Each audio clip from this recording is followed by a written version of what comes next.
مجموعة من الأبراج بتظهر في جميع أنحاء العالم ومحدش بيبقى عارف السبب، لكن بناء على الناس اللي دخلوا جوه الأبراج دي قالوا إنها مشابهة جدا للي بنشوفه في القصص الخيالية. وفجأة بيظهر وحوش حوالين الأبراج ومقاتلين بيسموا نفسهم الصيادون، بيقفوا في مواجهتهم في سبيل إن يحموا العالم منهم. ومن هنا بتبدأ قصتنا. ما رأيته عندما كنت طفلا كان عظيما، حماية الناس بقدراتهم الخاصة ويبقوا شخصيات مشهورة في العالم، ده بالنسبة لي كان حاجة عظيمة، وعشان كده عزمت أمري إن أبقى صياد، واجتهدت بالدراسة جدا. ومن كتر ما كنت بتنقل من كتاب للتاني اكتشفت إني قرأت كل الكتب اللي في البيت والمدرسة. رحت لاختبار الكتابة 27 واجتزته، ونجحت في إن أدخل أكاديمية الصيادين اللي ما بيدخلهاش غير النخبة. وبعد ما كنت على وشك إن أحقق حلمي واجهتني عقبة ما قدرتش أتخطاها. مهما سعيت واتدربت جسمي ما كانش بيشاركني حلمي، ما كانش عندي قدرة الصيادين الفريدة. وقتها خدت بعضي ورجعت من الأكاديمية وقفلت على نفسي مستسلم عن حلمي الوحيد. وبدل من إن استمر في المعاناة عشان أحقق حلمي المستحيل، بدأت أكتب قصة خيالية بعنوان السياف الذي قطع الآفاق. الرواية كان فيها شخصيات خارقة وشخصيات سحرية، حاجات معرفتش أحققها في الواقع. كان على وشك إن ينهي قصته، لكن قرر إن ينهيها بكرة لأنه كان حاسس بالتعب. بعد ما مين بيصحى من النوم بيتفاجئ بمذيع الشاشة بيقول إن ظهر 5 أبراج في دولتنا، واسم البرج هو السياف الذي يقطع الآفاق. مين بيبقى مستعجب، دي اسم الرواية اللي أنا كاتبها. بعدها بيسمع المذيع وهو بيأكد على إن في أبراج تانية ظهرت، ومين بيستعجب إن كلها بتحمل نفس الأسماء اللي كان كاتبها في الرواية بتاعته. وما بيروح ناحية الحاسوب بيتفاجئ إن كل الملفات اللي كان حافظها اختفت. طه بيشك انه لسه نايم وبيحلم. بيتفاجئ اما بتظهر له نافذه مكتوب فيها ان روايتك عصر الدمار اختارت من قبل العالم، وان برج اتعمل بروايتك العظيمه. من الاخر برج اتعمل بروايتك. وفعلا من بيلاقي في كل الاخبار اسماء ابراج جديده بنفس عنوان روايته. بتظهر له نافذه انه حصل على قدره فريده، قدره اسمها الانغماس، وبيبقى متفاجئ ازاي انا الغير موهوب احصل على قدره زي دي. وبتترسم على وشه ابتسامه لانه بيبقى شايف ان بواسطه القدره دي هيقدر ان يبقى صياد. من بيحاول يفعل القدرة، لكن بتظهر له نافذة ان فشل التفعيل،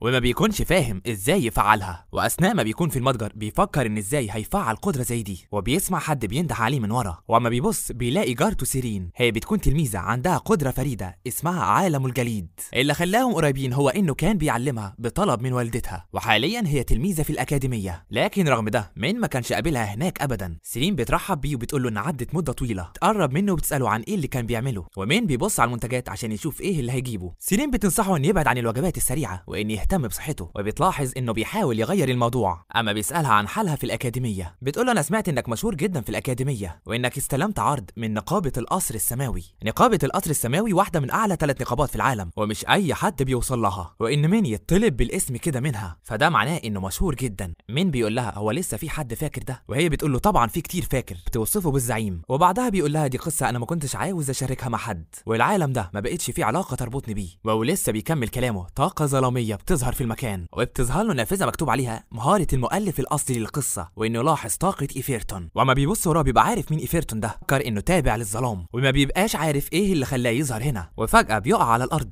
سيرين بتحاول تروح له ومين بيمنعها، وطاقة ظلامية بتبدأ تشع من حواليه. بعدها بتظهر له نافذة إن إيفيرتون استدعى الذئاب الدموية، وبيتكون مجال وبيبدأ يخرج منه ذئاب. الناس في المكان بيبدأوا يهربوا، وبيظهر مجموعة من الناس بيكرهوا الأبطال ال7.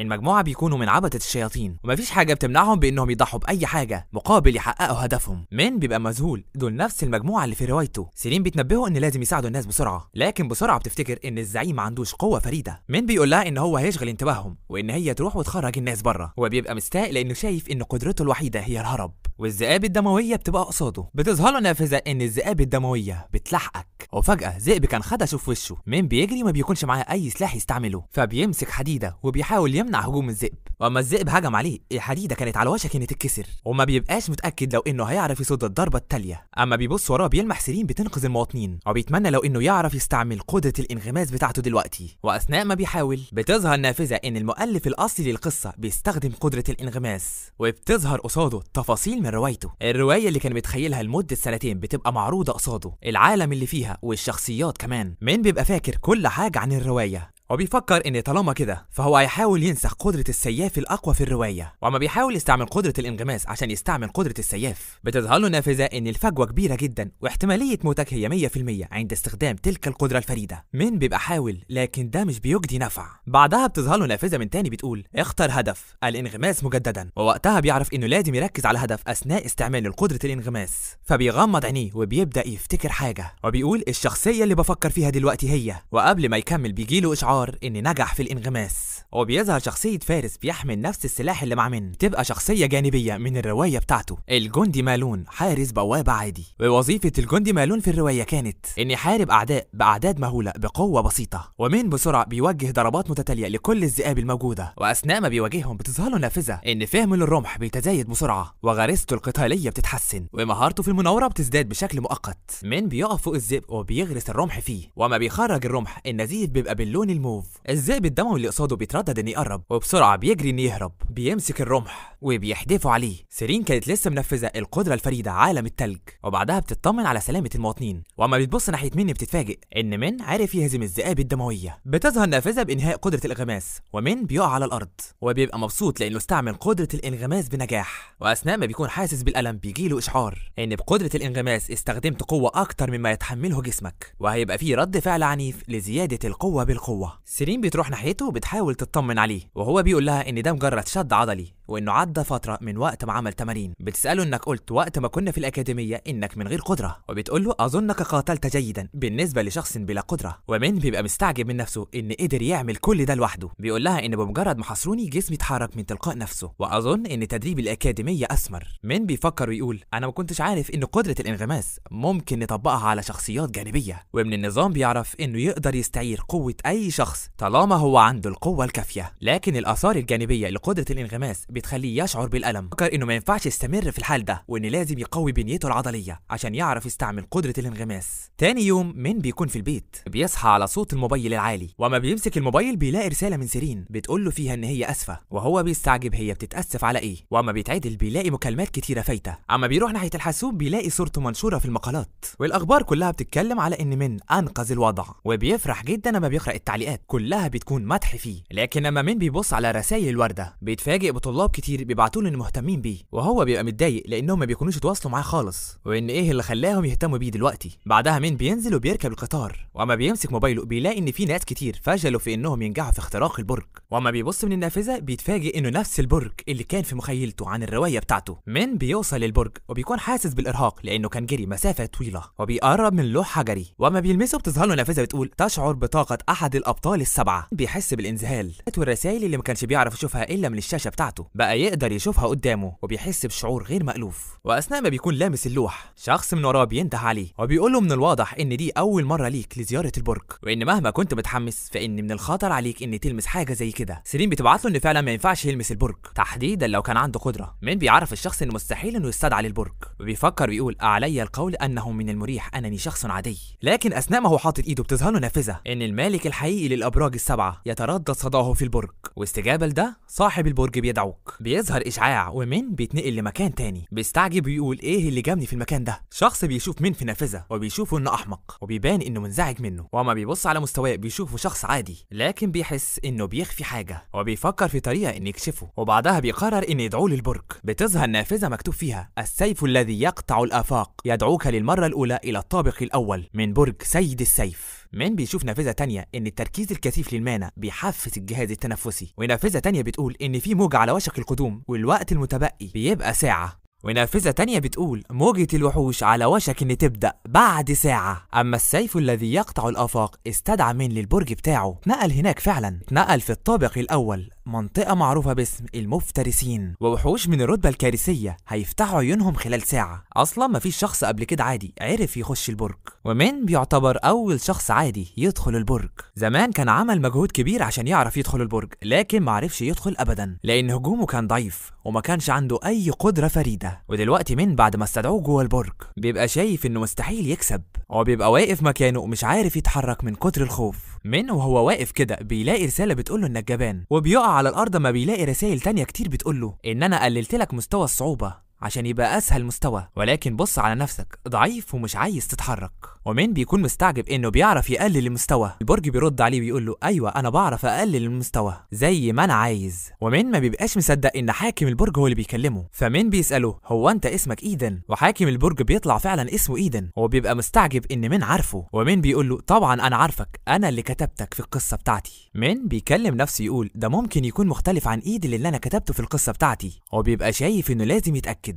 لكن لما بيسمع ايدن بيتكلم عن نفسه وبيقول انه حابب انه مشهور، وقتها مين بيعرف انه ايدن فعلا في القصه اللي كتبها مين كان كتب ان ايدن هو الشخصيه الرئيسيه للابطال السبعه، شخصيه عكس مين اللي ما عندوش اي موهبه. واللي كتبه مين عن ايدن في القصه بتاعته هو ولد عرف يستعمل السيف لكن ما كانش عنده اي موهبه في استعمال المانا، لكن بعدها عرف يتحكم المانا باستعمال معلم. وبعدها ايدن هو وزمايله راحوا لقلعه الشيطان، وهناك بعد ما هزموا الكائنات الشيطانيه بقى بطل والكل بقى يحترمه. ايدن هو شخصيه مين كان بيحلم انه يكونها، علشان كده كان كتبها في القصه بتاعته، وبكده ايدن هو الشخصيه المفضله عند مين. ايدن بيبقى في البرج بتاعه شايف مين بيبتسم وبيبقى متضايق منه لان بيكون مطنشه، فبيفاجئ منه وبيقول له انا دعوتك في البرج بتاعي وموجة الوحوش على وشك اني تبدا. مين بيبقى قاعد في الارض مش عارف يبدا منين، وما بيبص على الوقت بيلاقي ان فاضل 50 دقيقه بس. مين بيكلم نفسه يقول الروايه دي بتاعتي اكيد هلاقي طريقه. وفجاه مين بيتخض، ده بيكون تنين عدى من فوقيه، هو بيبقى مبسوط ان التنين ما لمحوش، هو بيبقى شايف ان لو فضل واقف كده ممكن كائنات تانية تهجم عليه، وبيقول الاول لازم اعرف انا فين. وهو ماشي بيلاحظ ان الارض مبلوله وفيها طينه وانواع معينه من الزرع،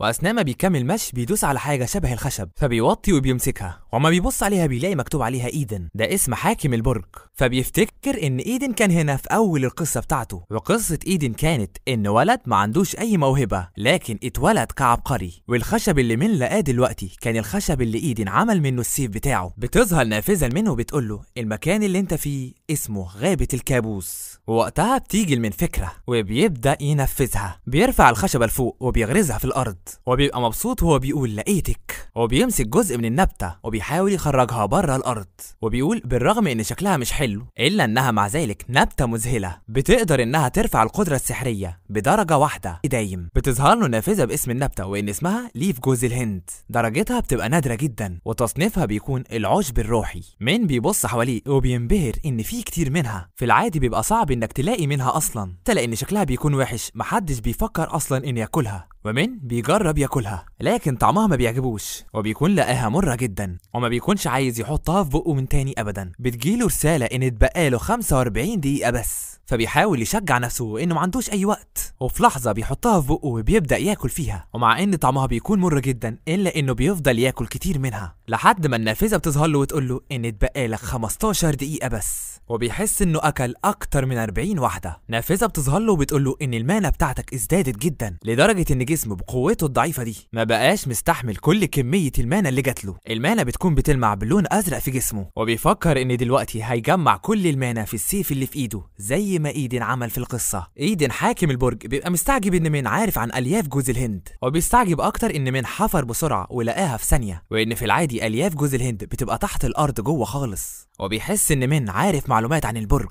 ووقتها بيحاول يعرف هو مين. مين بيفكر ان اتبقى له خطوه واحده يعملها، وبيفتكر احداث القصه ان كان في ساحره في بلده صغيره مشيت من البلده وراحت عاشت في مكان تاني. وقتها قابلت ايدن، وما بصت على ايدن لقيته ما بيعرفش يستعمل المانا كويس، ووقتها قررت ان تعلمه ازاي يسيطر على سحره، وايدن بقى اول تلميذ للساحره دي. من وقتها بيقرر يستعمل قدره الانغماس، وبيبقى شايف ان شروطها هتتحقق، فبيرفع السيف الخشبي بتاعه لفوق اللي كان حاط فيه كل الطاقه وبينزل بيه على الارض، وقدره الانغماس بتتفعل اما بيكون مركز على الساحره ديري مارشا. بتظهر له نافذه انك نجحت في استعمال قدره الانغماس للساحره اعلى مرتبه ديري مارشا. ايدن لما بيشوف كده بيستعجب وبيعرف ان دي مهاره المعلمه بتاعته. مين بيبقى بيفكر ان ياخد كل المانا اللي متجمعه في قلبه ويتحكم فيها يوديها جوه السيف. بتظهر له نافذه بتقول له ان المانا اللي جوه جسمك بتتحرك، ونافذه تانية بتحذره ان السحر بتاعه بيستنزف، ونافذه تانية بتقول له ان جسمك بيتضرر، ومين بيبدا ينزف من بقه. ايدن بيبقى منذهل ازاي مين بيعرف يستعمل المانا. بتظهر لمن نافذه بتقول له ان السيف الذي يقطع الافاق بيحذرك من انك ممكن تموت، ومين بيبقى عارف ان ممكن يموت، هو بيكون خايف عادي انه يموت، وان لو هيموت من الوحوش او هيموت من كل كمية المانا دي فبيقرر انه يجازف ويستعمل المانا، ويبقى لو مات يبقى على الاقل انه حاول، وبيفعل القوة باقصى درجة ممكنة. مين بيبقى قاعد على الارض وماسك بالسيف بتاعه، بتظهر له نافذة انك ضحيت بحياتك عشان السلاح بتاعك، وانه نجح في اجتياز الطابق الاول. بعدها بتظهر له نافذة تانية مكتوب فيها لقد مت، ومين بيقع على الارض. مذيعة بتبقى واقفة قصاد برج السيف قاطع الآفاق، بتتكلم على إن عدى أسبوعين من وقت ظهور البرج، وبتبقى فاكرة إن محدش دخل البرج، فبتروح ناحية شخص من الموجودين هناك وبتسأله عن البرج، وهو بيقول لها بكل غرور إن هو الشخص اللي هيصفي البرج وهيفوز فيه. لكن بيتفاجئوا أما بتظهر نافذة إن الطابق الأول في برج السيف تم الانتهاء منه، وإن حد نجح فيه فعلا، وإن من أول دلوقتي مفيش حد مؤهل إن يدخل برج السيف، وكلهم بيبقوا مستعجبين جدا. مذيع تاني بيسأل شخص هناك إن إزاي ده معداش أكتر من أسبوعين، فبيقرروا إن هم يخشوا عند البرج عشان يعملوا مقابلة، وإن لازم يلحقوا عشان يكونوا من الأوائل. والمذيعة التانية بتسمع كده فبتتحمس عشان تروح معاهم، وأثناء ما بتجري بتدوس على من غير قصدها. بيبقى نايم على الأرض، وهي بتبقى مستعجبة إمتى ظهر هنا أصلا، وأثناء ما بتكون على وشك إن تصحيه بتسيبه وتجري عشان تلحق المقابلة. الليل بيجي ومين بيصحى وهو لسه نايم قصاد البرج، بيلاقي رسالة بتقول له إنك أخيرا صحيت، وإنك بطيء وبالشكل ده الناس كلها هتعديك. ومين بيعرف إن إيدن هو اللي بيكلمه، وبيبقى مستعجب إن إزاي إيدن بيعرف يكلمه وهو بره البرج.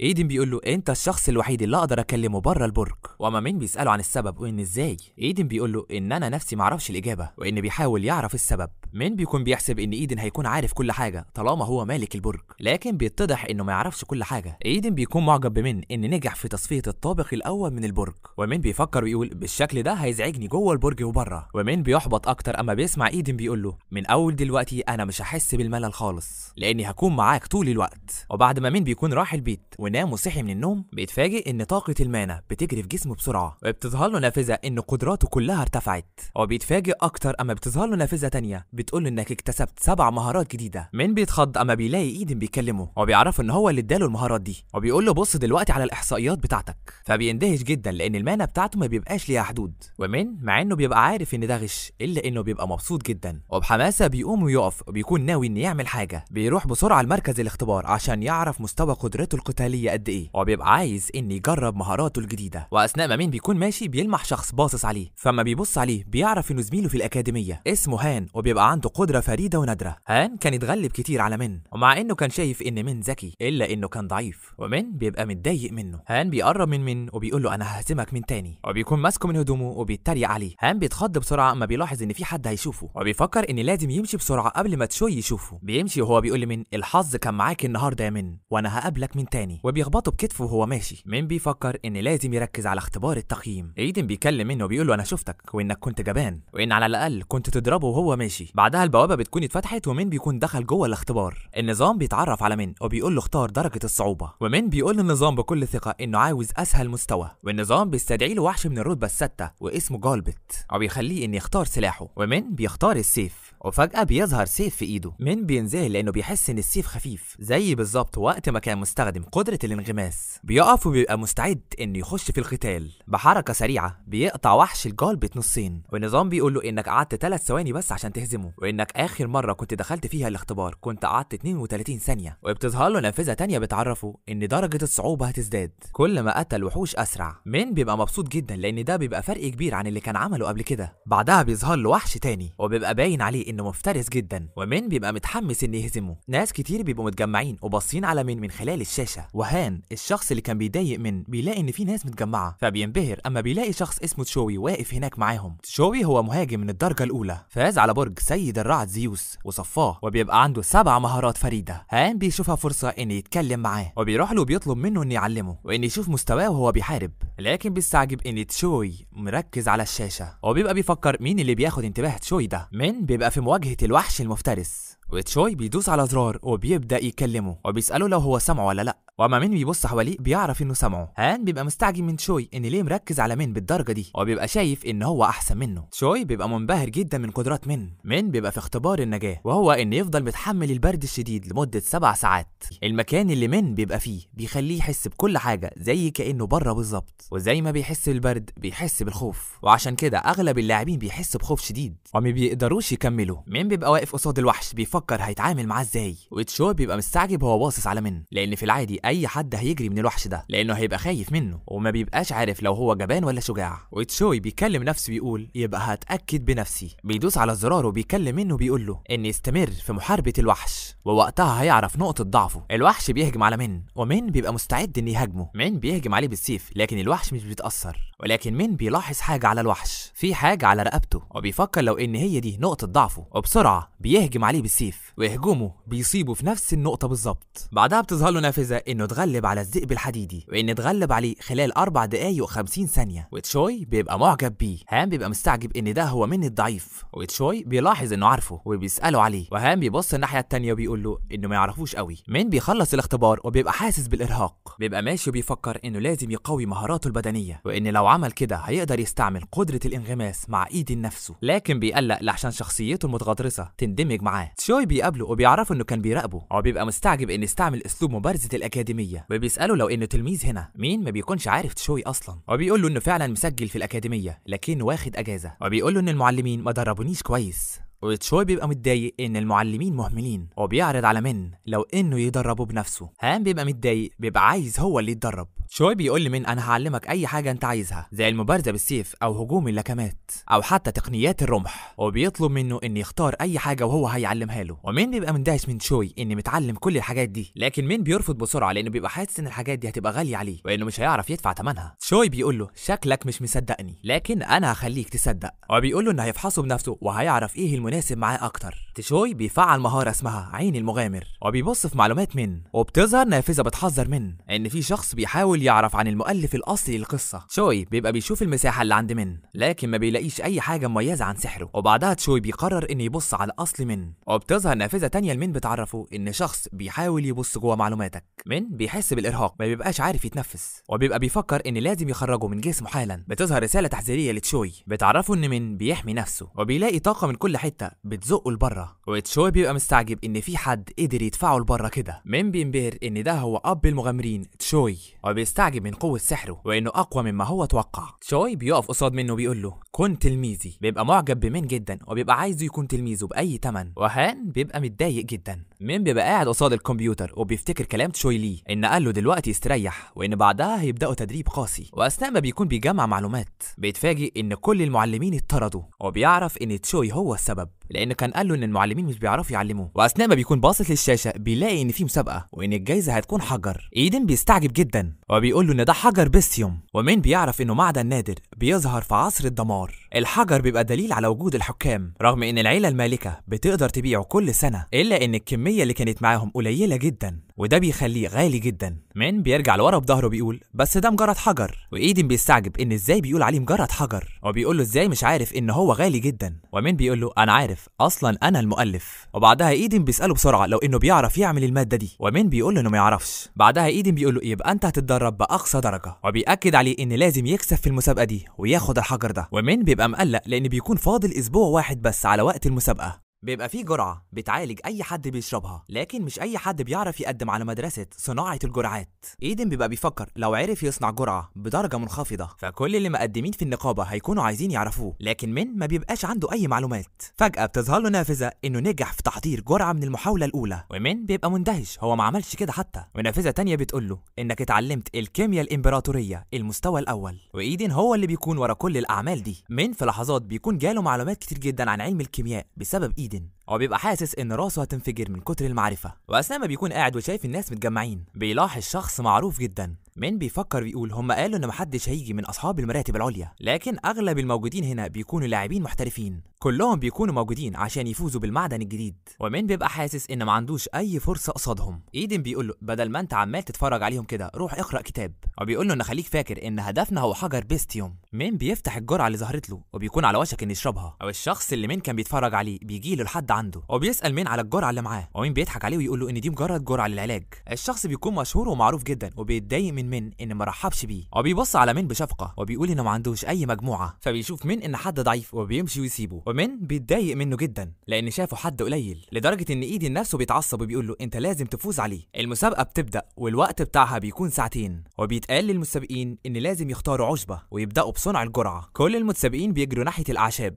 والشخص بيلاحظ ان من واقف هناك لوحده، وبيبقى شايف ان من لازم يدور على العشبه قبل ما يبدا، وبيقلل من قيمته تاني، وبيقرر ان هو ضعيف وانه مش هيعرف يعمل حاجه. المعلم تشوي بيبقى بيكلم بنت وبتساله عن التلميذ الجديد من، فبيقول لها ده مجرد ولد كان واخد اجازه من الاكاديميه. لكن تشوي بيبقى منذهل ان من قدر يحجب مهارته المتفرده عين المغامر وقت ما كان بيفحصه، وبيبقى حاسس ان من هيقدر يعدي الرتبه المنفرده. وبعدها بيقول لها انه عليه حاجه مهمه وانه لازم يمشي دلوقتي. من بيبقى في المسابقه وبيفعل قدره الانغماس، والمره دي بيبقى فعل قدره الانغماس على شخصيه اسمها اريان، ودي بتبقى اعظم كيميائيه في القصه الاصليه. مع ان اريان ما كانش عندها اكتر معرفه، إلا إنها كانت الأفضل لأنها كانت بتعرف تتحكم بدقة في المانا. أريان كانت بتقرأ أكتر من 100 كتاب في اليوم، وبعدها اتدربت تحت إيد أعظم كيميائي وأخدت معرفة عظيمة منه. ومن بيحصل على جرعة فيها كل المعرفة اللي أريان خدتها، وبمجرد ما بيشربها بيحصل على كل المعرفة، وبتظهر له نافذة تحذيرية إن المعرفة اللي حصل عليها كتير جدا. ومن بيرتفع في الهواء من كتر المعرفة المفاجأة، وبيحس إن راسه بتوجعه جدا. من المانة بتاعته بتتملي، وخبرته ومعرفته عن الكيمياء بتزداد، لدرجة إن إيدن نفسه بيندهش منه، وبيفكر إنه كان هيفشل في ده لو ما كانش اتمرن الأسبوع اللي فات. وبعدها على طول بيروح ناحية الأعشاب، لكن بيتصدم إن الأعشاب كلها خلصت. المتسابقين خدوها كلها، لكن بعدها بيلاقي عشبتين من النوع السام، فبياخدهم وبتجيله فكرة، وبيكلم نفسه بيقول كده كده كنت بدور على حاجة مفعولها قوي، وبيبدأ يشتغل عليهم من خبرته في علم الكيمياء. بيبقى شايف إنه كل قطرة منها تقدر إنها تقتل آلاف الناس، ومع ان ده خطير الا ان بيشوف ان ما عندوش اي حل تاني، وبيبدأ يتعامل معاها بحذر. واحد من المسؤولين في المسابقة بيبقى بيراقب كل المتسابقين، وبيبقى شايف انهم بيعملوا حاجات عادية ومعروفة، وبيقول ان محدش زي المتسابق رينالد، لكن بيلاحظ من بيعمل حاجات غريبة وبعيد عن الآلة. من في اللحظة دي بيبقى بيحاول يشيل المانة من حوالين السم وينقلها بعدها في مية نقية، وانه عشان يعمل ده لازم يحط المانة الاول حوالين ايديه. وخبير الكيمياء المسؤول بيبقى فاهم هو بيعمل ايه، وبينبهر جدا انه بيقدر يعمل تقنية السم باستعمال المانة من غير آلة، وبيستعجب اكتر اما بيعرف انه بيطور السم ويزيد تأثيره. هو كان شايف ان حاجة زي كده هي مستحيلة، وان مفيش حد قبل كده خالص نجح فيها، وبيفكر هو اتعلم ده منين. لكن بعدها بيبقى ميت على نفسه من الرعب.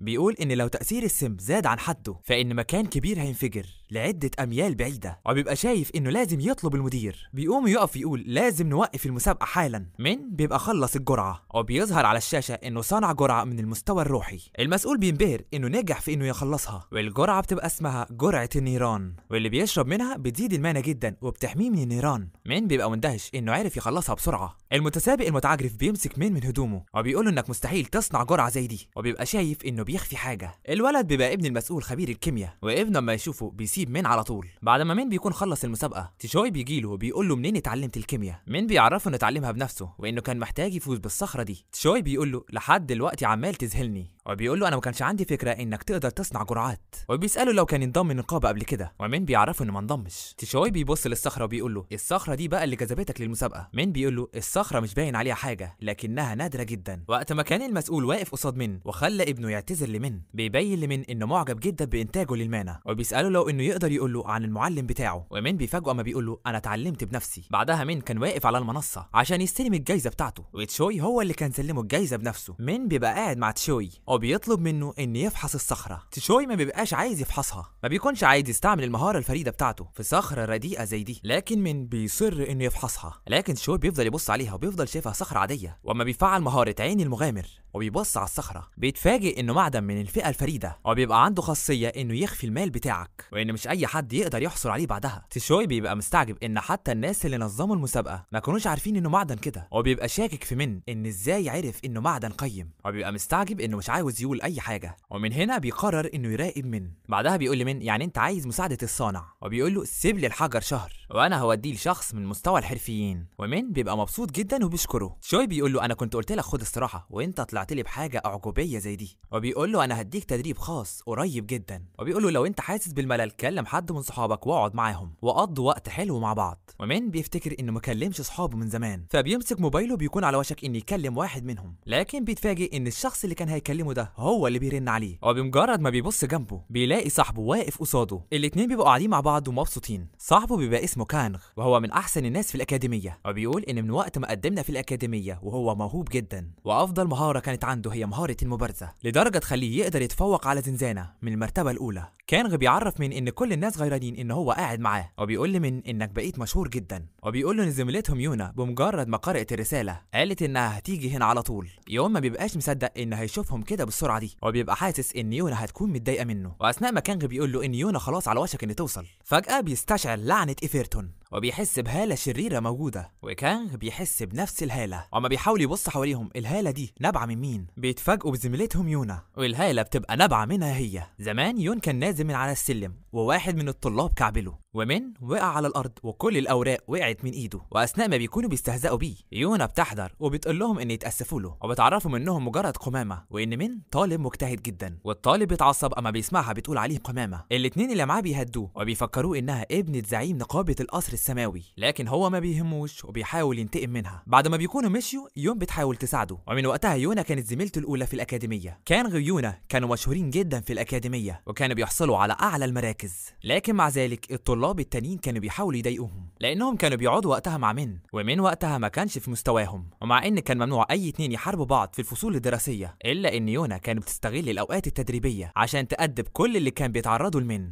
اما الثلاثه بيكونوا قاعدين من بيسالها هي راحت فين اخر مره، فبتعرفوا من الاكاديميه كانت بتستعد عشان يروحوا في جوله للزنزانه ويستكشفوا الزنزانه الجديده دي. واثناء ما بيكونوا بيعملوا فحص عشان يفحصوا الزنزانه كان شكلها زي اي زنزانه عاديه تانية. واما دخلت كانت لقت بقعه باللون الاحمر موجوده على صخره، فراحت ناحيتها وحطت ايديها عليها، ووقتها حست بانتفاضه في جسمها ورفعت ايديها بسرعه، والبقعه اللي هناك كانت اختفت. اثناء ما بتتكلم كانغ بيبص عليها وبيتفاجئ ان حواليها طاقه سوداويه جدا. كانغ بيقول لها المانة بتاعتك شكلها عجيب ومش متوازنه ابدا، ويونا بتبقى خايفه وما بتكونش عارفه هو بيقول كده ليه. مين بيبقى شايف ان كانغ على حق وان ما ينفعش يسيبوها كده، وبيعرفها انه هيفحصها. يونا بتقول له ان احنا ما اتقابلناش من فتره طويله وان مش عايزاه يقلق للدرجه دي، لكن هو بيقول لها خليكي ثابته وما تتحركيش. مين بيقفل عينيه والطاقه بتتوهج من حواليه، والاتنين بيستعجبوا جدا من منظر الهاله بتاعته. مين كان فعل مهاره الانغماس على شخصيه من الشخصيات الخارقه، ووقتها المانه بتاعته بتتحول لمانه من المستوى العلوي. بيشاور بايده ناحيتها وبيحاول يشيل عنها الهاله الظلاميه، وفعلا الطاقه الظلاميه بتختفي منها. كانغ بيبقى مندهش ازاي مين عرف يعملها. الاتنين بيبقوا حواليه مندهشين جدا منه، وان اول مره يشوفوا قدره علاجيه، وكانغ بيحييه لانه بقى قوي جدا، ويونا برضه بتبقى مبسوطه بيه جدا. الاتنين بيبقوا سعداء وبيقولوا احنا كنا واثقين انك هتبقى حاجه قويه في المستقبل، لكن بيفاجئهم اما بيقول لهم ان انا ناوي اسيب الاكاديميه وان عندي معلم هيديني تدريب خاص. فبيحاولوا يسالوه عن المعلم ده يطلع مين، ومين بيحاول يتجنب انه يقول لهم لان المعلم تشوي ما بيدربش اي حد. بعدها مين بيعتذر لهم لانه ما كانش بيتواصل معاهم لمده طويله، والاتنين بيبقوا سعداء ان قابلوه وبيعرفوه انهم اصدقاء للابد.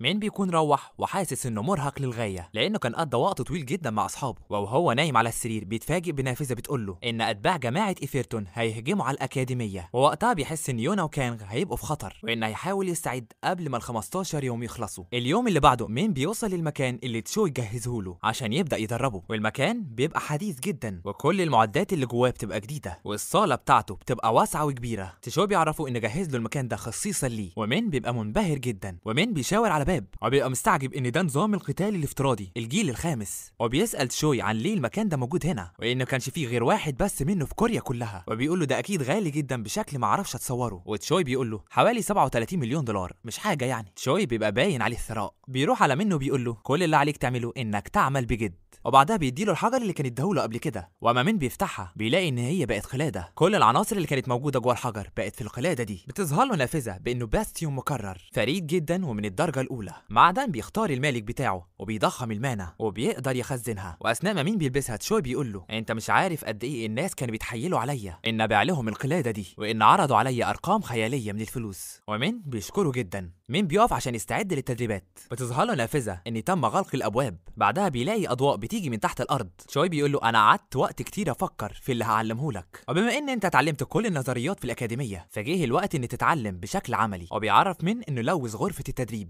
نافذه بتظهر لمنه بتقول له ان المانه اللي في الهواء ملوثه، بيبقى فيه تلوث كيميائي حوالين من. بعدها طاقه ملوثه بتلزق في جسمه من تحت وبتبدا تطلع على رجله. مين بيحس بهبوط في جسمه ما بيكونش عارف يتحكم فيه. تشوي بيقول له انت لازم تتعود على التلوث قبل ما تروح لزنزانة وبيقول له وريني اللي عندك. مين بيبقى واقع على الأرض حاسس إنه مش عارف يتنفس، بيحاول يتمالك نفسه وإن يتنفس ببطء. مين بيبقى قاعد 55 دقيقة جوه المكان الملوث، وبتظهر له نافذة بتقول له إن المكان الملوث بيزداد قوة، ونافذة تانية بتعرفه إن مانا البطل بتحمي أعضائه من الطاقة الملوثة. بعد ما بيكون عدى 57 دقيقة المعلم بيقول له تقدر تخرج دلوقتي. المعلم كان حاطه في الاختبار الشديد ده عشان يرغم مهارته الفريدة إن تظهر، وبيشوف إن ده كتير جدا أما قعد فترة طويلة من غير ما يستعمل أي مهارة. لكن بيتفاجئ أما بيسمع مين بيقول له هو أنا أقدر أستعمل قدرتي الفريدة وإني مش قادر أتحمل أكتر من كده. شوي ما بيبقاش مصدق اللي سمعه وبيطلب منه فعلا إن يستعملها في الحال، ومين بيقول له ما كنت تقول لي لا أنا أقدر أستعملها من بدري. وأما بيلاقي مين بيضحك بيقول له المكان اللي أنت فيه ده مش لعبة، ومين بياخد باله إن إيدن بيضحك وبيقول له أنا لو ما كنتش ساعدتك ما كانش زمانك اتحملت ولو دقيقة واحدة حتى. ومين بيفعل الطاقة من حواليه وبيبقى شايف إن إيدن على حق،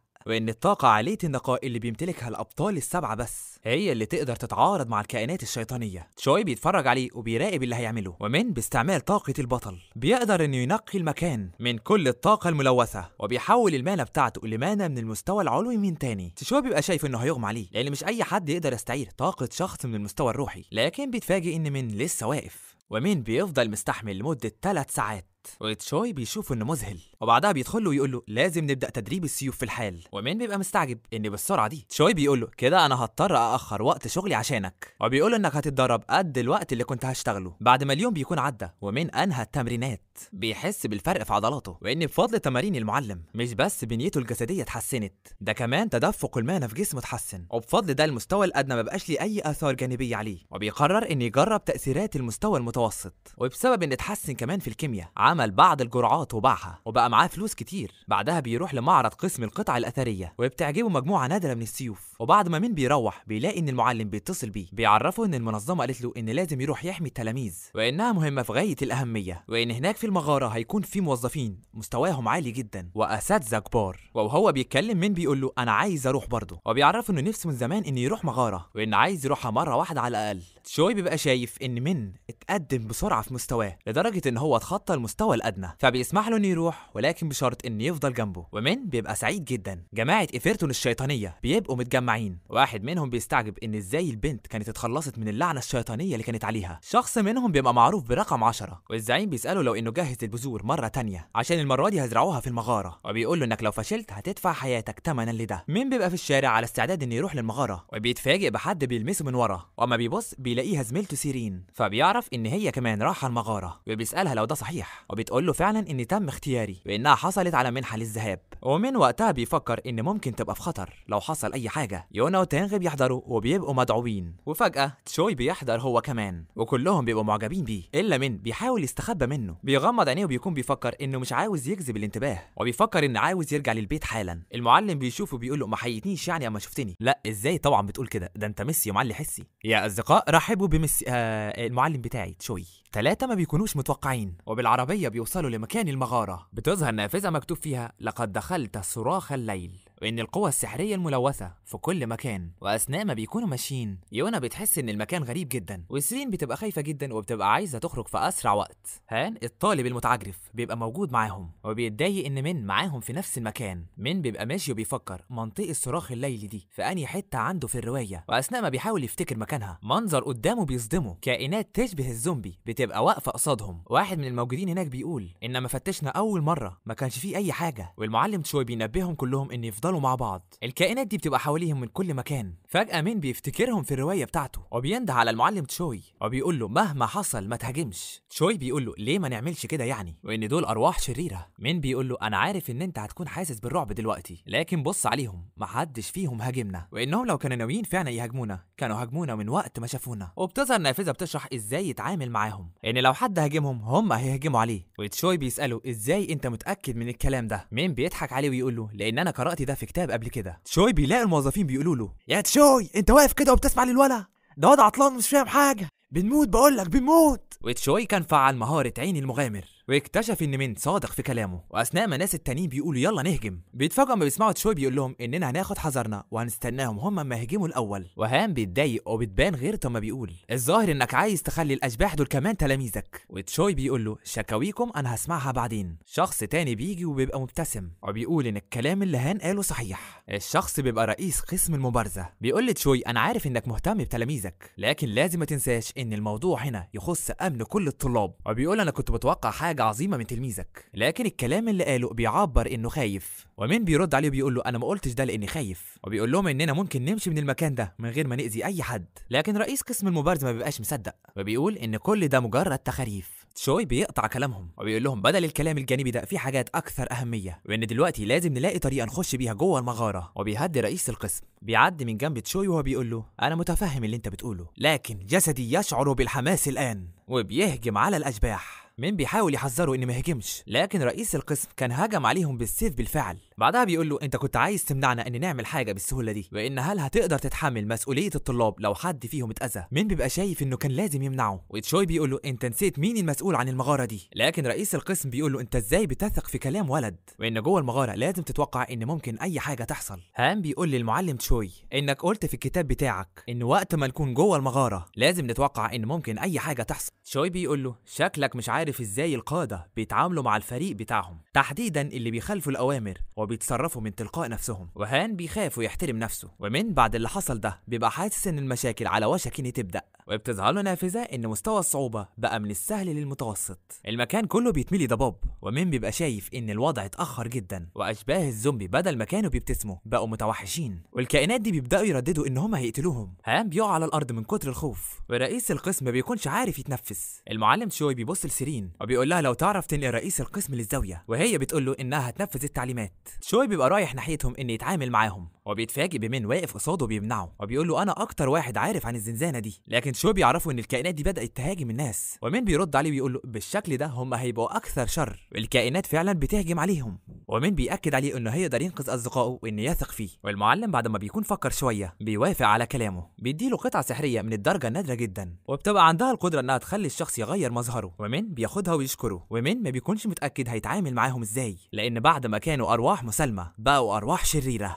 بيمشي ناحية الأرواح دي وبيبقى شايف إنهم محتاجين الراحة، وبيفعل قدرة الانغماس على شخصية اسمها مايكل كوندور. كوندور هو شخص عاش حياته منعزل عن العالم، وأما كبر اتدرب على أساليب سرية، وبكده مستواه بقى عالي في السحر. ومن بعد ما بيكون فعل قدرة الانغماس المنطقة حواليه كلها بتتوهج بالنور. تشوي ما بيبقاش مصدق اللي شايفه، فجأة المكان كله بيتملي بالمطر، وأما المطرة بتلمس الأرواح الشريرة ويخرج منهم دخان، بيبدأوا يرجعوا تاني لأرواح مسالمة، وعيونهم بتتملي بالدموع لأنهم بيكونوا في الأصل مجرد أطفال. تشوي بيلحق منا ما بيغمى عليه، وأثناء ما بيحاول إن يطمن عليه قوة شيطانية بتتوجه ناحيته، وفجأة تشوي بيلاقي نفسه محاط بجماعة إيفرتون الشيطانية، وبيقولوا له لو مش عاوز تموت سلم لنا البطل الثامن. تشوي بيسلم من لكان غبيونة وبيعرفهم إن يمشوا من هنا. واحد منهم بيصرخ إن محدش فيكم هيتحرك، لكن في ثانية تشوي بيمسك دماغه وبيرزعه في الأرض، وبيقول لهم وقتي ثمين هلموا إلي. بعدها بيكون عدى 3 أيام، ومن كان نايم طول الفترة دي، وأما بيفوق بيحاول يفهم من تشوي اللي حصل، وتشوي بيروح ناحيته بيقول له أنت بذلت مجهود كبير، وبيمدحه على كل اللي عمله. بعد ما بيعدي كذا يوم، من بيبقى في الغابة بيدور على زنزانة سمع عنها، فبيستعمل مهارة الكشف والطاقة بتنتشر حواليه. بعدها من بيفتح عينه بشكل مفاجئ وبيكون استشعر حاجة، وأما بيروح لنفس الاتجاه بيلاقي نفسه وصل عند زنزانة، وبيكون مستوى الصعوبة بتاعتها سهل. تشوي بيبقى في المستشفى مع واحد من جماعة إيفرتون اللي هزمه، وما بيكونش فيه أي معلومات عن الشخص غير العلامة اللي على جسمه، وبيفتكر كلام واحد منهم لما قال سلمني البطل الثامن، وبيبقى بيفكر مع نفسه يا ترى مين يطلع البطل الثامن. ايدن بيتمسخر على من ان فاضل واقف قدام البوابه من غير ما يخش، وبيبقى جواه كذا سؤال ان هيحصل ايه مثلا لو الزنزانه اتكسرت وانا جوه، او لو ان درجه الصعوبه ارتفعت فجاه زي ما حصل في منطقه ليله الصراخ. الزنزانه بتبقى قريبه من بيته، فبيقرر ان يدخلها. بتجيله رسائل ان مرحبا بك في زنزانه تاريخ الاختيار، وان هنعيد النظر في ماضيك وذكرياتك، وان تم انشاء مكان مناسب للمتحدي. وفجاه مين بيلاقي نفسه نايم على السرير، بيصحى مفزوع وبيتساءل ايه اللي جابني هنا، انا فاكر اني كنت في الزنزانه. ومن المكان اللي حواليه بيستوعب بسرعه دي نفس الفتره اللي كان لسه فيها بيقدم على اختبارات الاكاديميه، وبيفكر لو انه رجع للماضي. فجاه بيلاقي نفسه في مكان تاني، وبيبقى مكان تدريب الاكاديميه، وبعدها مكان تاني وقت ما خسر، والشخص اللي قدامه كان بيدوس عليه وبيوصفه بالفاشل. من بيبقى شايف كل ده بيتعاد قصاده، ومن بترجع له كل مشاعر الخوف والغضب في نفس اللحظه. بتظهر نافذه ان الزنزانه بتزيد من خوفك، وفجاه بيسمع صوت شخص بيندهوا بالضعيف، ونافذة ان الاختبار بدأ.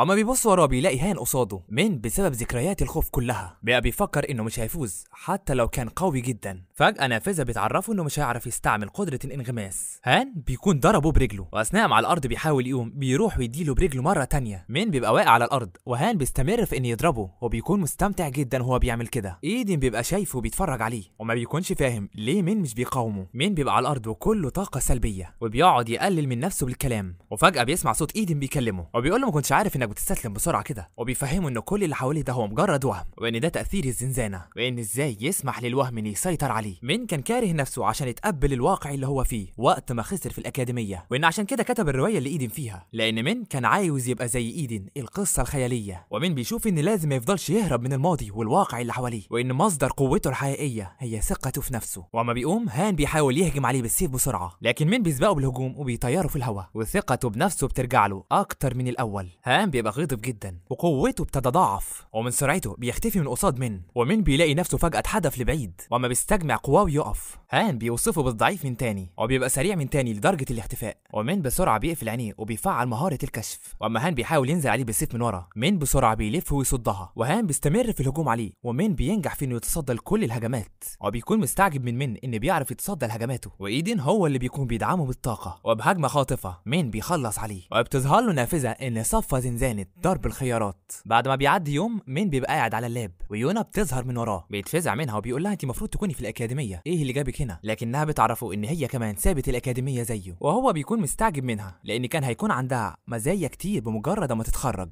ده غير انها كانت ممتازة. كان بيحضر وبيعرفوا ان هو كمان ساب الأكاديمية. بيقولوا له ان احنا الاتنين هندرس عشان نستعد لاختبار المغامرين، وان المعلم تشوي وافق على انه يدربهم في نفس المكان اللي بيدربه هو فيه. تشوي بيبقى في مكتبه بيحقق في قضية الجماعة الشيطانية تبع إيفرتون، وبيتفاجئ ان في منتجات عليها نفس الرمز اللي كان على واحد من الجماعة. من بيبقى ماشي في المتجر وبيتفاجئ اما واحد بينده عليه، وبيعرف ان هو قائد فريق الكشافة من نقابة القصر السماوي، وان اسمه وان. من بيحييه وبيبقى بيفكر ان يونا اكيد قالت له، والشخص بيكون والد يونا. بيكلم من على انه عارف ان هما بيتدربوا لاختبار المغامرين، وبيعرض عليه ان ينضم للنقابة بتاعتهم بعدها، لكن من بيشكره وبيرفض وبيقول له انه مش هيكون مستريح. وبعد ما بيتكلموا الشخص بياخد بعضه ويمشي، لكن نظراته ما بتكونش مطمنة. ايدن بيستعجب انه رفض العرض، واثناء ما الشخص بيكون لوحده بيفكر في اللي حصل وقت ما كان واقف مع من، وانه جات له حالة من الخوف غير اعتيادية، وانما كان حاول يستعمل عليه قدرة عينه الحقيقة ما قدرش يخترقه، وان اول مرة يشوف شخص بالقوة دي كلها. وبيبقى بيفكر لو ان السيد شوي عارف بقوة من المهولة. من وهو نازل من على السلم بيستشعر وجود طاقة إيفرتون قريبة، فبيقف في مكان متخفي، وبيستعمل مهارة الأكاديمية المتقدمة، مهارة الكشف. فبيلاحظ وجود الطاقة في قبو المبنى، واما بيروح هناك ما بيلاقيش غير نقش، وبيبقى عارف ان النقش ده بيستعمله جماعة إيفرتون عشان يستدعوا الكائنات الشيطانية. ومن بيزيل النقش بمياه سحرية، بعدها بيقفل عينيه وبيفعل مهارة ان يشوف لو في اي رموز تانية في المكان، وبيتفاجئ بعلامات حمراء في المدينة كلها 172 علامة، وبيتضح ان جماعة إيفرتون ناوية على حاجة. الجماعة الشيطانية بيكونوا متجمعين، وبيكتشفوا ان من بيدمر العلامات بتاعتهم لوحده، وبيتكلموا على انه البطل الثامن، وانه بيعرقل الخطط بتاعتهم، وبيقرروا ان لازم يخلصوا عليه قبل فوات الاوان. من بيبقى قاعد وبيكون تعب من كتر التفكير في اللي هيعمله مع جماعة إيفرتون، وبيفكر ان لو يطلب مساعدة من المعلم، وده عشان يزيلوا كل الدوائر السحرية. اثناء ما بيكون قاعد لوحده سيرين بتجيله وبتطمن عليه من بعد ما خرج من المستشفى، هو بيعرفها ان هو خرج من مدة مش طويلة، وبيسألها بعدها ان ازاي عرفت مكانه، وهي بتقول له انها شافته وهي معدية. فجأة من بيسمع صوت نبضات قلب،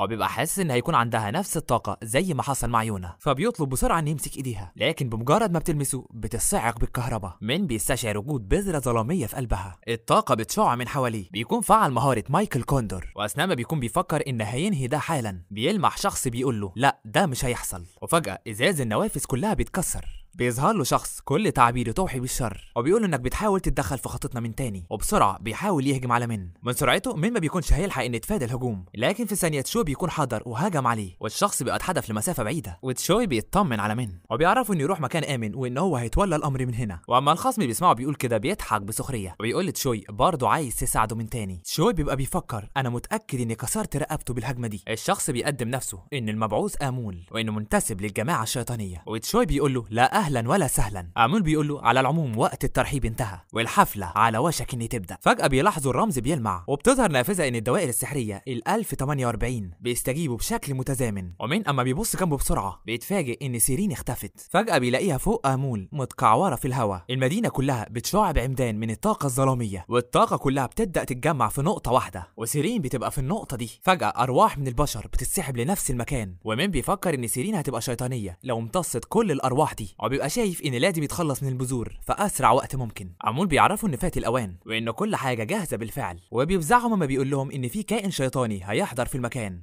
وامول بيهجم على تشوي وتشوي بيصد الهجوم بقبضته. وهم في القتال مين بيلاحظ وجود حاجه بتتكون وراه واما بيبص بيلاقي سيرين لكن بهيئه شيطانيه. واما بيحاول يكلمها ويوعيها ما بتكونش عارفه هو مين. مين بيفكر يقول صوتها نفس الصوت اللي وصفته في الروايه بتاعتي والدموع بتبقى على وشك ان تنزل من عينيه. اما بيفكر ان من المستحيل ان ننقذ انسان يتحول لشيطان وان لازم يوقفها لا اما هيموت كتير من الناس. ومين بينغمس مع قدره الساحر كوندور بيوجه ناحيتها طاقه جديده وهدفه بيكون انه يدمرها. وبعد ما بتكون بتصرخ من الالم سيرين من وسط الغبار بتظهر من تاني وتعابيرها كلها غضب وبتهجم عليه بسرعه. شوي بيلاحظ صوت انفجار واما بيلتفت ان يشوف اللي حصل امول بينتهز الفرصه ويهجم عليه. شوي بيبقى واخد باله بينط في الهواء وبينزل عليه برجله. بعدها بيحاول يبص من تاني ان يشوف اللي حصل لكن امول بيكون لسه عايش وبيمسك رجله. من بيبقى اتضرر جدا بيحاول ان يعدل نفسه وبيفكر انه كده وصل لحدوده وبيبقى ندمان انه كتب الروايه من الاول وان بسببه سيرين اتحولت وبيتمنى لو انها ترجع تاني. لكن فجاه بيسمع صوتها بتكلمه بتدمع وهي بتقول له انها خايفه وبتفضل تقول له انقذني. مين ما بيكونش مصدق لان اي شخص بيتحول لكائن شيطاني بيبقى من المستحيل انه يرجع. سيرين بتشوف نفسها في بقعه من الظلام وبتحاول تفتكر اللي حصل وفجاه بتسمع صوت ناس وراها. اما بتبص بتلاقي ايد عملاقه بتمسك الناس دي وبترفعهم في الهواء. فبسرعه بتستعمل قدره عالم الجليد. الايد الشيطانيه بتتجمد وبتسيب الناس. فجاه بتحس بخبطه من ورا وبتتحدف لبعيد وبتكون مجروحه جدا. الايد العملاقه بتحاول تهجم عليها من تاني لكن ضوء ساطع بيملى المكان والايد بتثبت مكانها. وفجاه بتشوف مين قصادها بتطلب منه انه يساعدها وانه يساعد كل الناس اللي معاها. مين بيبقى مستعجب ازاي هي لسه عايشه وان ما كانش في حاجه زي كده في الروايه بتاعته. اما مين بيبص على ايديها بيلاقيها متوهجه بالنور فبيفتكر اما كان لمس ايد سيرين وبيعرف ان وقتها جزء من القوه اتنقل لايديها. مين بيحاول يفعل قدرته باقصى درجه لكن بتظهر له رساله ان المانع غير كافيه والكائن الشيطاني بيبقى على وشك انه يهجم عليه. لكن مين بتظهر له نافذه دليل الضوء للابطال السبعه بيمنحك القوه ووقتها بيسترجع المانع بتاعته كلها وبيهجم عليها بمهاره الانغماس مع كوندور. ضوء ساطع بيتوجه ناحيتها. الضوء بيخترق جسمها واثناء ما الكائن الشيطاني بيصرخ من الالم مين بيشوف ذاكره سيرين بتتعرض قصاده وفجاه بيلاقي نفسه في مكان تاني وسيرين بتبقى ممسوكه من ايد هيكل عظمي. بيجري ناحيتها بسرعه ان يلحقها وبينط في الهواء ان يمسك ايديها وبمجرد ما يمسكها النور بيبقى في كل حته وسيرين والكائن الشيطاني بيبداوا ينفصلوا عن بعض. وبعدها سيرين بتقع على الارض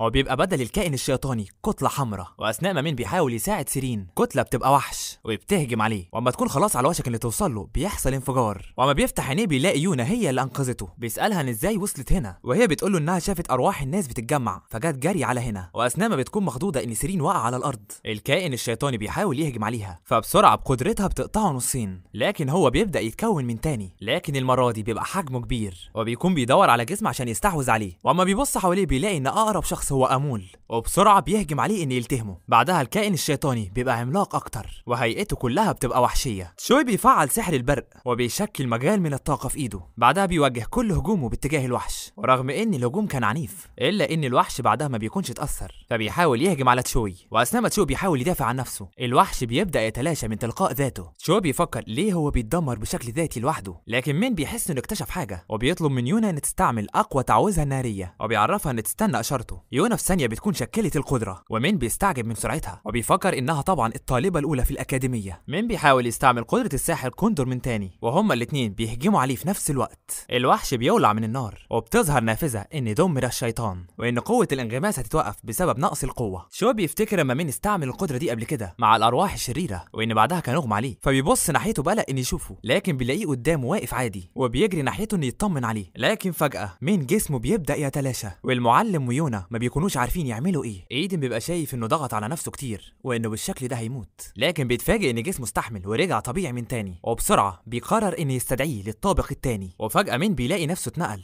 وبتظهر له نافذه ان السياف قاطع الافاق هو اللي دعاه. مين بيبقى متضايق ان اتنقل على فجاه كده وبيكون شايف انهم هيكونوا قلقانين عليه لانه اختفى بشكل مفاجئ. واثناء ما بيفكر مجموعه من الناس بيظهروا حواليه بيبقوا ماسكين اسلحه على وشك ان يهجموا عليه